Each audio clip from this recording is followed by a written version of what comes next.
ವಿಪಕ್ಷಗಳ ಸುಳ್ಳು ಆರೋಪಗಳಿಗೆ ಉತ್ತರ ಕೊಡ್ತೀವಿ ಸಮಾವೇಶದ ಮೂಲಕ. ಪಕ್ಷ ಸಂಘಟನೆ ಗಟ್ಟಿ ಮಾಡುವ ನಿಟ್ಟಿನಲ್ಲಿ ಸಮಾವೇಶ ಮಾಡಲಾಗ್ತಾ ಇದೆ ಅಂತ ಏಷ್ಯಾನೆಟ್ ಸುವರ್ಣ ನ್ಯೂಸ್ಗೆ ಸಚಿವ ಕೆಎನ್ ರಾಜಣ್ಣ ಹೇಳಿಕೆ ಕೊಟ್ಟಿದ್ದಾರೆ. ಅಧಿಕಾರ ಹಂಚಿಕೆ ಬಗ್ಗೆ ಸಿಎಂ ಡಿಸಿಎಂ ಮಾತಾಡಿದ್ದಾರೆ. ಅಧಿಕಾರ ಹಂಚಿಕೆ ಬಗ್ಗೆ ಹೈಕಮಾಂಡ್ ನಿರ್ಧರಿಸುತ್ತೆ. ಕಾಂಗ್ರೆಸ್ನಲ್ಲಿ ಯಾವುದೇ ಗೊಂದಲಗಳು ಇಲ್ಲ ಅಂತ ರಾಜಣ್ಣ ಸ್ಪಷ್ಟನೆ ಕೊಟ್ಟಿದ್ದಾರೆ. ನಮ್ಮ ಜೊತೆಗೆ ಹಾಸನ ಉಸ್ತುವಾರಿ ಸಚಿವರಾದಂತಹ ಕೆಎನ್ ರಾಜಣ್ಣ ಅವರು ಇದ್ದಾರೆ. ಜನ ಕಲ್ಯಾಣ ಸಮಾವೇಶದ ಮೂಲಕ ಏನ್ ಸಂದೇಶ ರವಾನೆ ಮಾಡ್ಲಿಕ್ಕೆ ಹೊರಟಿದ್ದೀರಿ?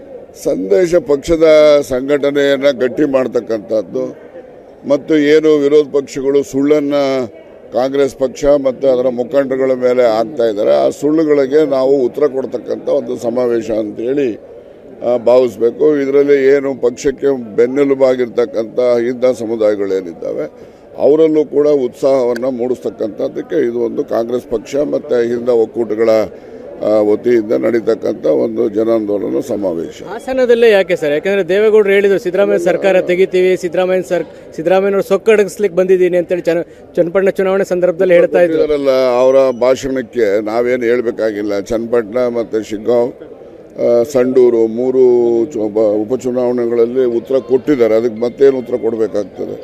ನೋಡಿ, ಜನಾಭಿಪ್ರಾಯ ಅಂತಿಮ. ಜನ ನಮ್ಮನ್ನು ಸೋಲಿಸಿದ್ದಾರೆ, ನಮ್ಮನ್ನು ಗೆಲ್ಲಿಸಿದ್ದಾರೆ, ಅವ್ರನ್ನೂ ಸೋಲಿಸಿದ್ದಾರೆ, ಅವ್ರನ್ನೂ ಗೆಲ್ಲಿಸಿದ್ದಾರೆ. ಇದು ನಿರಂತರವಾಗಿ ಪ್ರಜಾಪ್ರಭುತ್ವ ವ್ಯವಸ್ಥೆಯಲ್ಲಿ ನಡೀತಕ್ಕಂಥ ಒಂದು ಪ್ರಕ್ರಿಯೆಗಳು.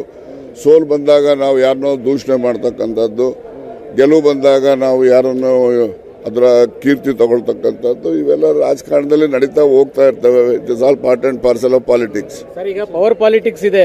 ಸಿದ್ದರಾಮಯ್ಯನವರು ಅಧಿಕಾರ ಬದಲಾವಣೆ ಆಗುತ್ತೆ ಅನ್ನೋ ಚರ್ಚೆ ಇದೆ. ಹಾಗಾಗಿ ಇಂಥ ಸಮಾವೇಶಗಳ ಮಾಡೋದ್ರ ಮೂಲಕ ಇನ್ನೂ ಗಟ್ಟಿ ಎನ್ನುವಂತ ಸಂದೇಶ ರವಾನೆ ಮಾಡ್ಲಿಕ್ಕೆ ಮಾಡ್ತಿದ್ದಾರೆ ಅನ್ನುವಂತ ಆರೋಪಗಳಿವೆ.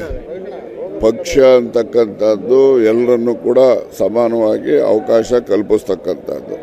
ಮತ್ತು ಪಕ್ಷದಲ್ಲೂ ಕೂಡ ಅವರವರ ಏನು ಜನಾಭಿಪ್ರಾಯ ಜನಬೆಂಬಲ ಇರುತ್ತೆ. ಅದಕ್ಕೆ ಪೂರಕವಾಗಿ ಪಕ್ಷವು ಕೂಡ ತೀರ್ಮಾನ ತೆಗೆದುಕೊಂಡು ಹಿಂದಿಂದನೂ ಕೂಡ ಬರ್ತಾ ಇದೆ, ಮುಂದೆನೂ ಕೂಡ ಅದೇ ನಡೆಯುತ್ತೆ. 5 ವರ್ಷ ಮುಖ್ಯಮಂತ್ರಿಯಾಗಿ ಸಿದ್ದರಾಮಯ್ಯನವರು ಇರ್ತಾರೆ ಅಂತಾರೆ. ಒಂದ್ ಕಡೆ ಡಿ.ಕೆ. ಶಿವಕುಮಾರ್ ನ್ಯಾಷನಲ್ ಚಾನಲ್ಗೆ ಸಂದರ್ಶನ ಕೊಡುವಾಗ ಹೇಳ್ತಾರೆ, ಅಧಿಕಾರದ ಒಪ್ಪಂದಗಳಾಗಿದ್ದಾವೆ, ನಮ್ಮ ಜೊತೆಗೆ ಅಧಿಕಾರದ ಒಪ್ಪಂದಗಳಾಗಿದ್ದಾವೆ, ಆ ದಿನಕ್ಕೆ ಕಾಯ್ತಿದ್ದೀವಿ ಅಂತ ಹೇಳ್ತಾರೆ.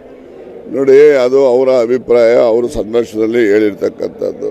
ಅವರ ಅಭಿಪ್ರಾಯ ಯಾವೆಲ್ಲ ಆಧಾರದ ಮೇಲೆ ಅದನ್ನು ವ್ಯಕ್ತ ಮಾಡಿದಾರೋ ಅದು ನನಗೆ ಗೊತ್ತಿಲ್ಲ.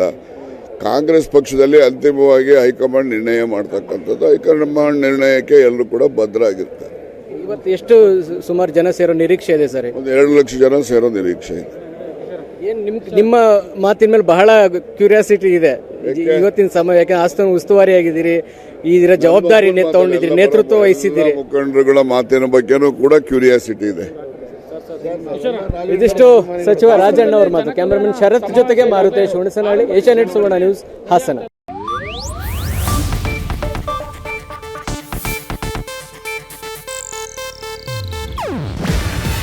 ಇದು ಏಷ್ಯಾನೆಟ್ ನ್ಯೂಸ್ ನೆಟ್ವರ್ಕ್ ಪ್ರಸ್ತುತಿ. ನೀವು ನೋಡ್ತಿದ್ದೀರಾ ಏಷ್ಯಾನೆಟ್ ಸುವರ್ಣ ನ್ಯೂಸ್.